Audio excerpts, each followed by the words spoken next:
احمدہ و نصلی علی رسولہ الکریم اما بعد۔ قربانی کرنا کس عورت پر واجب ہوتا ہے اور کس پر واجب نہیں ہوتا؟ عورت پر قربانی واجب ہونے کے لیے 4 شرائط ہیں۔ جس عورت میں یہ 4 شرطیں پائی جائیں اس عورت پر قربانی کرنا واجب ہے، چاہے وہ شادی شدہ ہے، کنواری ہے، جس طرح بھی ہے۔ عورتیں 2 قسم پر ہیں۔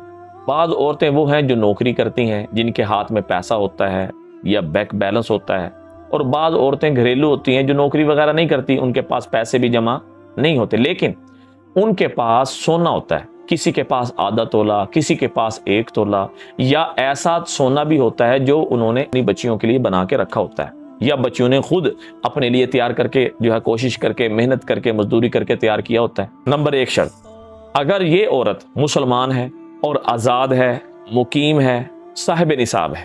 اب یہ دیکھنا ہے کہ اس کے پاس جو سونا ہے 1 تولہ ہے، آدھا تولہ ہے، استعمال کر رہی ہے یا استعمال نہیں کر رہی، سونے کی کوئی بھی شکل ہے، چاندی کی کوئی بھی شکل ہے، پیسوں کی کوئی بھی شکل ہے، یا کوئی چیز خرید و فروخت کے لیے رکھی ہوئی ہے، جیسے عورتیں اکثر عموماً گھروں کے اندر سلائی کڑھائی کا کام کرتی ہیں، کچھ چیزیں انہوں نے لے کے بیچنے کے لیے رکھی ہوتی ہیں، وہ سامان جو پورا سال استعمال نہیں ہوا، یہ سارا کا سارا مل کر اگر اس کی قیمت 52.5 تولے چاندی کی قیمت کو پہنچ جائے، جو آج جون 2024 میں 1,47,000 روپے بنتی ہے، تو یہ ایسی عورت پر قربانی کرنا واجب ہے۔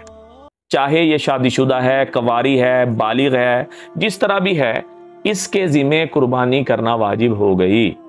اگر نہیں کرے گی تو آپ علیہ السلام کی سخت وعید ہے اس کے لیے کہ جس آدمی کو اللہ نے وسعت عطا کی اور اس نے قربانی نہیں کی، وہ اللہ کی قربت حاصل نہیں کر سکتا۔ ہاں، اگر اس نے قرضہ دینا ہے تو وہ قرضہ اس عورت کے سارے مال سے نکالا جائے گا، نکال کر، بے شک اس نے 5 مہینے کے بعد دینا ہے، ابھی نہیں دے سکتی، 5 مہینے کے بعد دینا ہے، وہ قرضہ نکال لے گی۔ اس قرضہ نکالنے کے بعد اگر 1,47,000 روپے کا 1 تولہ سونا، آدھا تولہ سونا، چاندی، پیسے، نقدی، مال تجارت، یا پورے گھر کا گھریلو سامان، وہ سامان گھریلو کہ جو سال بھر استعمال نہیں ہوا، ضرورت اصلیہ سے زائد ہے، یعنی جو استعمال ہو رہا ہے اس کے علاوہ جو پڑا ہوا ہے، پیٹیوں کی زینت بنا ہوا ہے، وہ سامان، اب یہ اس پر واجب ہے، چاہے اس کا شوہر اس کی طرف سے واجب ادا کر دے، چاہے اس کا بھائی ادا کر دے، چاہے اس کا باپ کر دے۔ اگر ان تینوں میں سے کوئی بھی ادا نہیں کر رہا، پھر اس کے ذمہ خود اپنے ہے کہ وہ ادا کرے۔